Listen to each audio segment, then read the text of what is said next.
नमस्कार दोस्तों, योगेश टेक्निकल में आपका फिर से बहुत बहुत स्वागत। दोस्तों आज मैं आपको अपने क्षेत्र के विभिन्न कोल्ड चेन पॉइंट पर लेकर चलूँगा। आज हम वहाँ पर कुछ आइसलैंड रेफ्रिजरेटर की फॉल्ट फाइंडिंग करेंगे तथा जो नए आइसलैंड रेफ्रिजरेटर हैं वर्टिकल टाइप के, उनकी भी फॉल्ट फाइंडिंग करेंगे।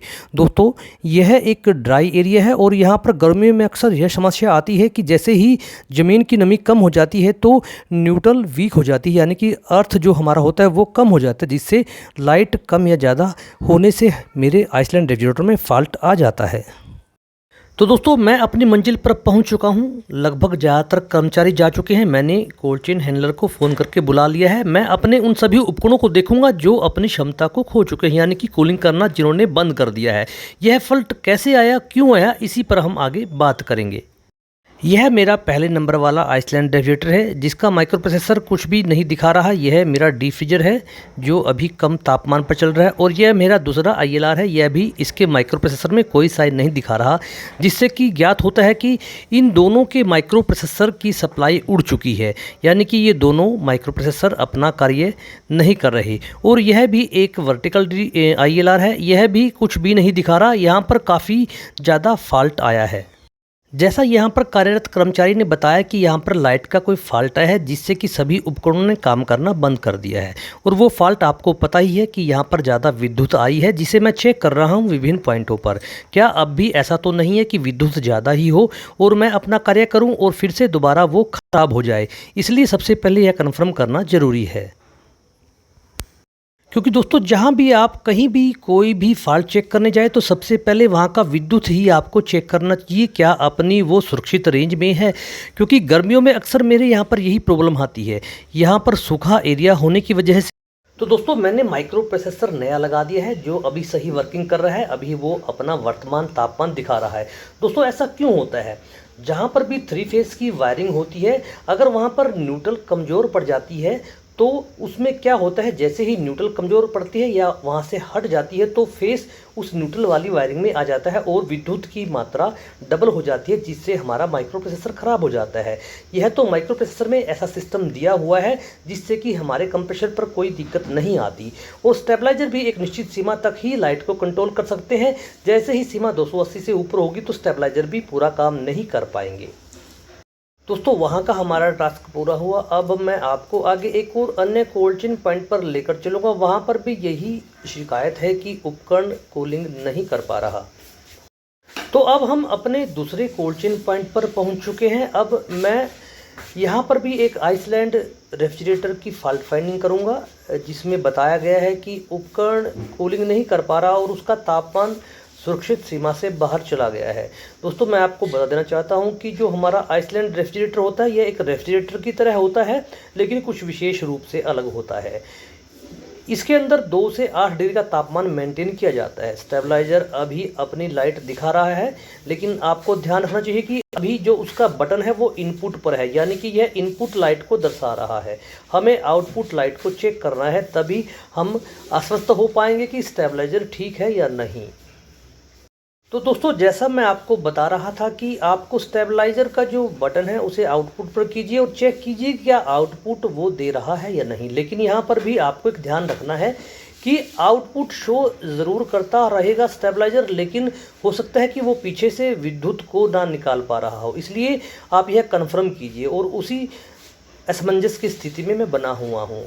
बटन को मैं बार बार इन आउट कर रहा हूँ, ऊपर नीचे कर रहा हूँ दोस्तों। लेकिन कई बार क्या होता है कि स्टेबलाइजर का जो मीटर है वो आउटपुट शो करता है और कई बार नहीं करता। इसी संशय में मैंने आइसलैंड रेफ्रिजरेटर को डायरेक्ट लगा दिया है और आइसलैंड रेफ्रिजरेटर मेरा चल गया है, यानी कि मेरे को स्टेबलाइजर पर ही फोकस करना होगा। तो दोस्तों अब हम पूरा ध्यान स्टेबलाइजर पर ही केंद्रित करेंगे और इसकी आउटपुट वोल्टेज को चेक करेंगे। उसके लिए हमने क्लैंप मीटर का इस्तेमाल किया है। इसे हमने एसी मोड पर रख लिया है। आपको ध्यान रखना चाहिए जब भी आप क्लैंप मीटर को विद्युत के लिए इस्तेमाल करें तो वो एसी पे है या फिर डीसी पे, वो अवश्य ध्यान रखें।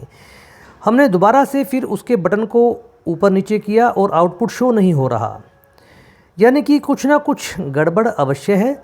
लेकिन वो क्या है, क्या मीटर शो नहीं कर रहा है या फिर आउटपुट ही नहीं आ रही।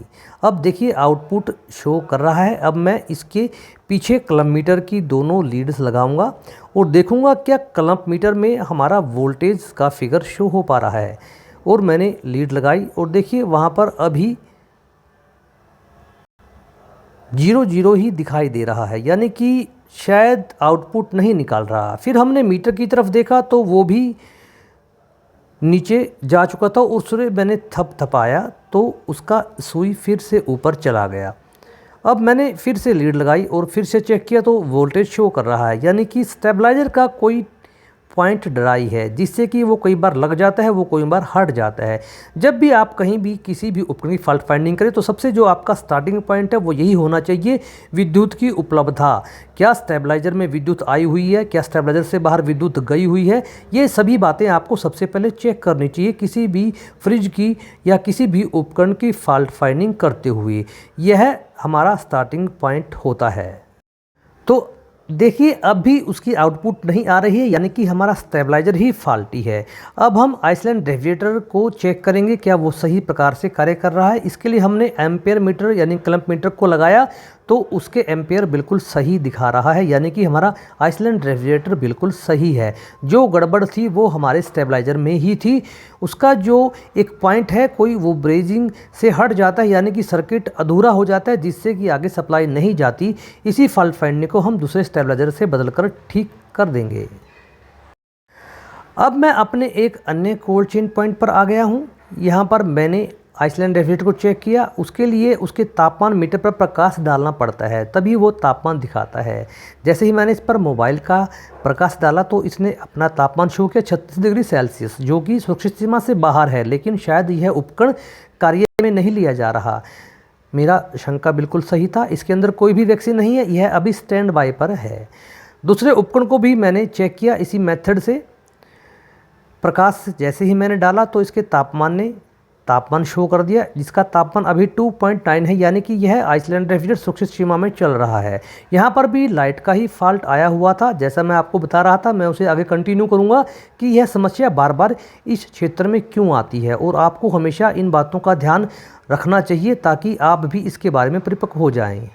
तो दोस्तों, जैसा मैं आपको बता रहा था कि यह समस्या उन क्षेत्रों में अक्सर आती है जहां का ज़मीन सूखा हुआ है और गर्मियों में वहां ज़मीन की नमी बिल्कुल ख़त्म हो जाती है और जो हमारा न्यूट्रल होता है वो डिस्कनेक्ट हो जाता है और उससे यह फॉल्ट ज़्यादातर आता रहता है। देखिए यह भी एक पीसीबी है, इसका थर्मिस्टर उड़ गया है, वो भी ज़्यादा विद्युत आने के कारण। यह समस्या मेरे क्षेत्र में लगभग हर गर्मियों में ही आती है और उससे मेरे को 2-4 होना पड़ता है। काफ़ी कोशिश की जाती है इससे बचने के लिए, केमिकल अर्थिंग का भी ऑप्शन हम इस्तेमाल करते हैं, लेकिन फिर भी समस्या कई बार विकट हो जाती है।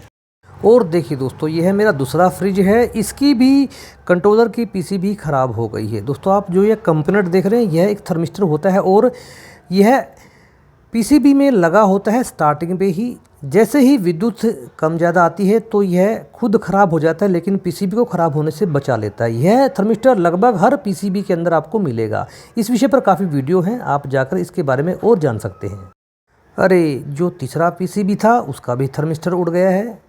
भाई, कंट्रोलर का जो पीसीबी है मेरे तीनों फ्रिज की, उन सभी का थर्मिस्टर ख़राब हो गया है, यानी कंपोनेंट जल गया है। अब कंपनी के ऊपर डिपेंड करता है कि वो थर्मिस्टर को बदलेगी या फिर पूरी पीसीबी को बदलेगी।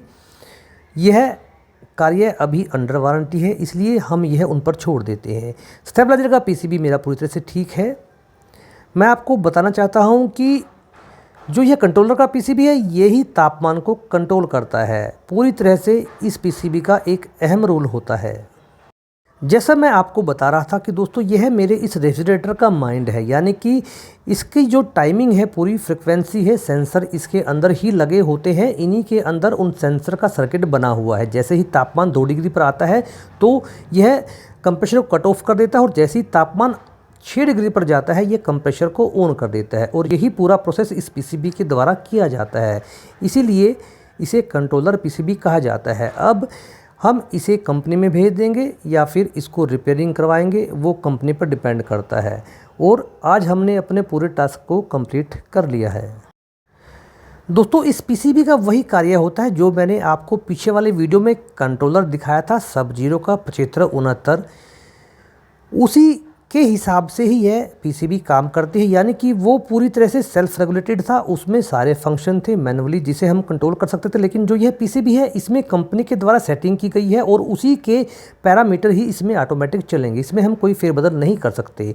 सिर्फ यही फ़र्क है उस सब जीरो में और इस कंट्रोलर वाली पीसीबी में। तो दोस्तों हमने हमारे उन सभी रेफ्रिजरेटरों की पीसीबी को रिप्लेस करवा दिया है। मेरे सारे रेफ्रिजरेटर काम कर रहे हैं। कंपनी अपनी सर्विस काफ़ी क्षमता से और काफ़ी तेज़ी से प्रोवाइड करा रही है, जो कि एक सराहनीय काम है किसी भी कंपनी के लिए। वीडियो आपको कैसा लगा दोस्तों, इसके बारे में अवश्य बताइएगा और वीडियो को लाइक और शेयर अवश्य कीजिएगा। और अगर आप मेरे चैनल पर नए हैं तो चैनल को सब्सक्राइब कीजिएगा और बेल के आइकन को अवश्य प्रेस कीजिएगा ताकि मेरा आने वाला हर नया वीडियो आपको जल्द से जल्द प्राप्त हो जाए। और अगर आप रेफ्रिजरेशन के किसी टूल को लेना चाहते हैं या उसके बारे में जानना चाहते हैं तो डिस्क्रिप्शन में मैंने काफ़ी लिंक दिए, वहाँ जाकर आप उनके बारे में जान सकते हैं, वहाँ से उन्हें ख़रीद भी सकते हैं। और वीडियो को लाइक और शेयर अवश्य कीजिएगा, चैनल को सब्सक्राइब करना भी मत भूलिएगा। धन्यवाद दोस्तों।